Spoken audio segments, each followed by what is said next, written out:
I dreamed about it. Yeah. Yeah. Well, what now? I came a long way here, from far away. And what I wanted mostly to ask about is, for my age, young, I'm sorry, I don't want to offend anyone, but I feel I have so strong desire in me, so many dreams, Yeah. and my most important desire is to feel good. Yeah. That is what matters to me. Yeah. And when I was traveling here, I traveled alone for the first time, and I beat myself up so much. And it was when the dream was born to ask you, this voice in my head that says you're not worthy, you're unworthy, you don't deserve it, this is just a fake in your mind. And I wanted to ask you how to improve on that and how to let myself be me. Because my friends and around me, they don't believe in this stuff, and I'm kind of the only one to do it. I kind of feel like in my surroundings, I'm the only one to practice deliberate creation. Well, let's start with something that really matters a lot, because you've said something so important, and this is going to be such a wonderful, important conversation for a lot of others too. You said the voice in my head. All right, now usually when someone talks about the voice in their head, they mean some important voice, some voice outside of me, some important voice that is saying to me, you are not worthy. But we want you to understand, and everything that we talked about before you came to visit with us here is about this most important point. Right now, the voice in Esther's head is Abraham, because she's tuned to it. She's practiced tuning to it. She can tune to it easily just because of the frequency, the amount of times that she's done it. And so Esther has no confusion about the voice in her head. But the voice in your head, just stay with us a little bit. Let's flesh this out. We're not speaking the words to Esther that she is delivering to you. So she's not hearing words and repeating them. It's all a translation thing that's going on. And your head is the translator. So when you say the voice in my head, that's like saying the remote control in my hand that's pointed at the television. The remote control showed me tragedy. The remote control showed me beauty. Well, that remote control is schizophrenic. Your head can tune to who you really are and what you really know, or it can tune to the story that others have told about themselves that you have superimposed over yourself. We can feel there's no one who's been hard after you during your life. No one has made you insecure, but you have been, because you're a teacher to the core of your being, you have been an avid student of life. So you're watching lots and lots of things. But like most people, as we were saying earlier, what you're watching are the manifestations that are being produced by people without really understanding the underlying vibrational combining.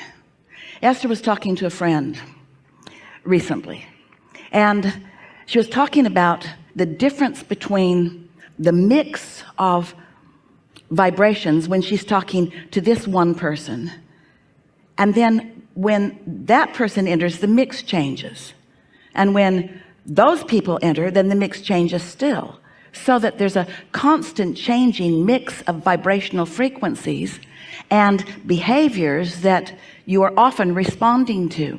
And over time you begin to mimic a lot of that and call it the voice in your head. So recently we began talking about being under the influence. Under the influence of what? Under the influence, tuned in, tapped in, turned on to my broader perspective, my inner being, my source, my Abraham, or being tuned in to the frequencies of what's going on in the political world or the television world, or even what's happening in the neighborhood. In other words, there's a lot going on, and the voice in your head you can't just say the voice in my head without defining. The voice in my head after meditation is one voice. The voice in my head in the middle of a bar fight is something quite different. The voice in my head when somebody who doesn't understand the laws of the universe is talking about the injustices of the world. And once I've tuned into that and picked up on that momentum, the voice in my head is different. The first order of business that you want to do is to figure out how to identify and then isolate and then practice until you really own, because you want to, the frequency of the true voice in your head. It's not even a voice in your head. The voice of non-physical that knows all about me and everything that relates to me, that is translated through my head. Or the voice in my head that's translated because of insecurities that I've fostered and encouraged myself to allow. In other words, the voice in my head, that'll be the track title of this one, you know. The voice in my head. What is the originator of this voice in my head? What is the vibrational frequency of this voice in my head?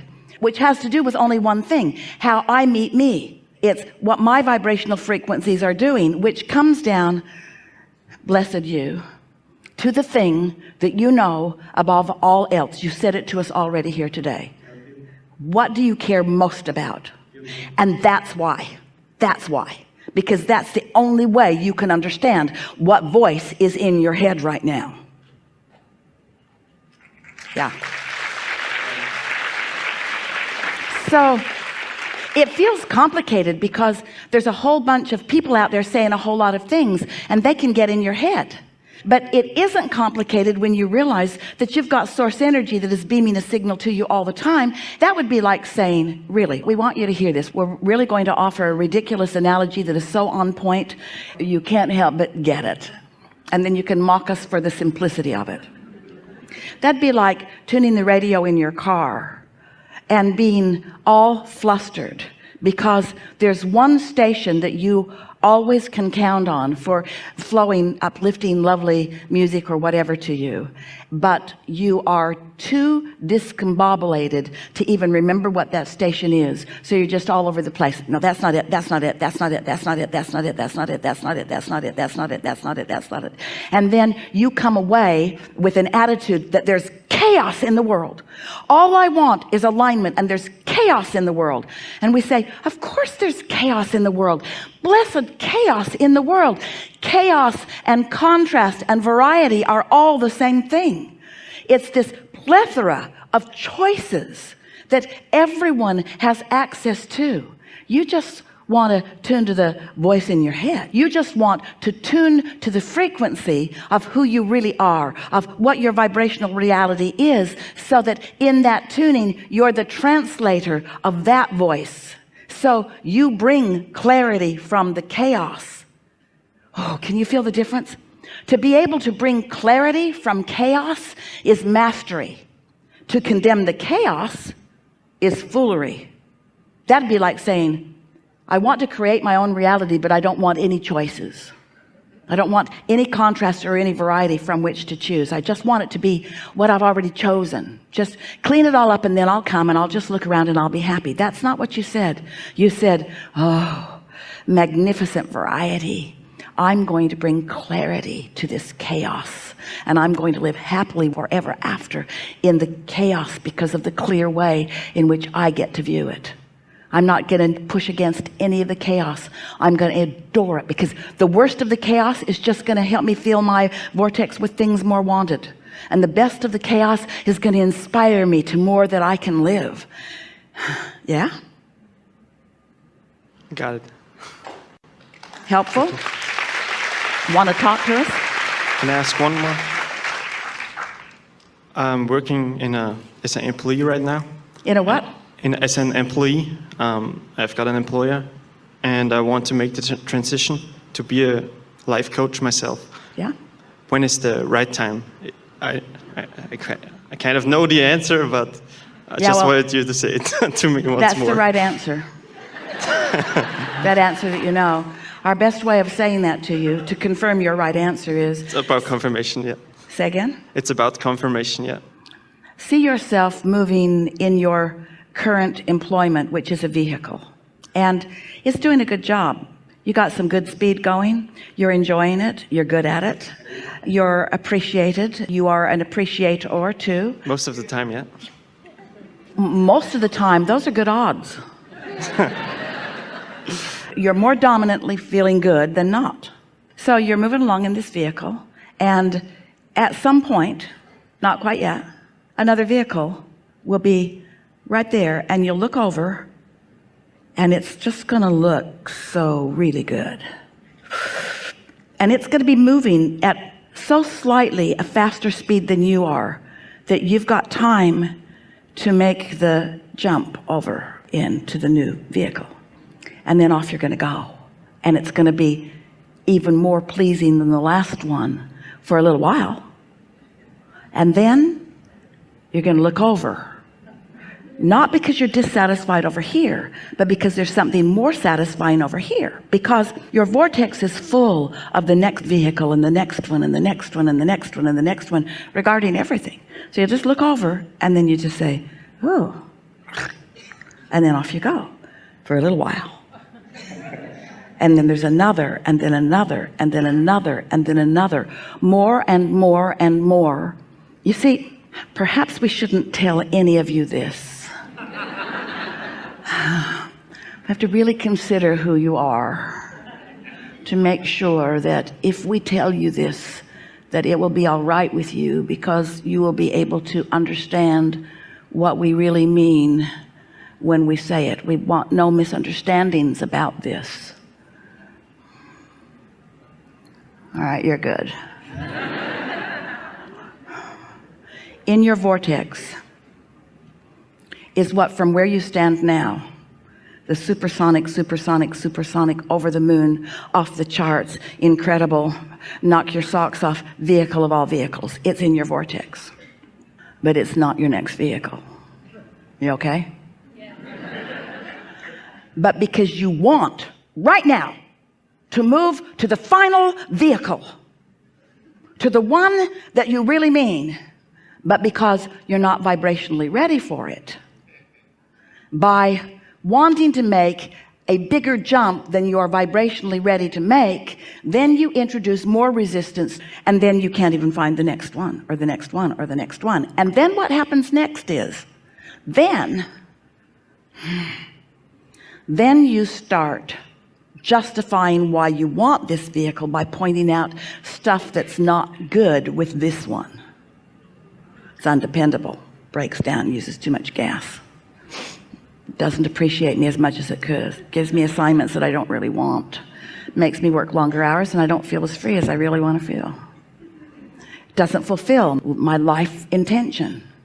Nothing is ever going to fulfill your life intention, because your life intentions are going to continue to evolve. It's the next and the next and the next and the next and the next and the next and the next, you see. So what did you hear from us? What answer did you get from us that you could speak in far fewer words than we just did? What did we just say to you? That I've been right all along, because the jumps of the cars, I already imagined that. You have been right all along, but in terms of, should I jump again right now? When you said, I think I know the answer, what's the answer that you thought you knew?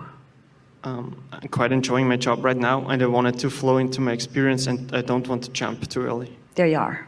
There you are. Thank you. There you are. Really good.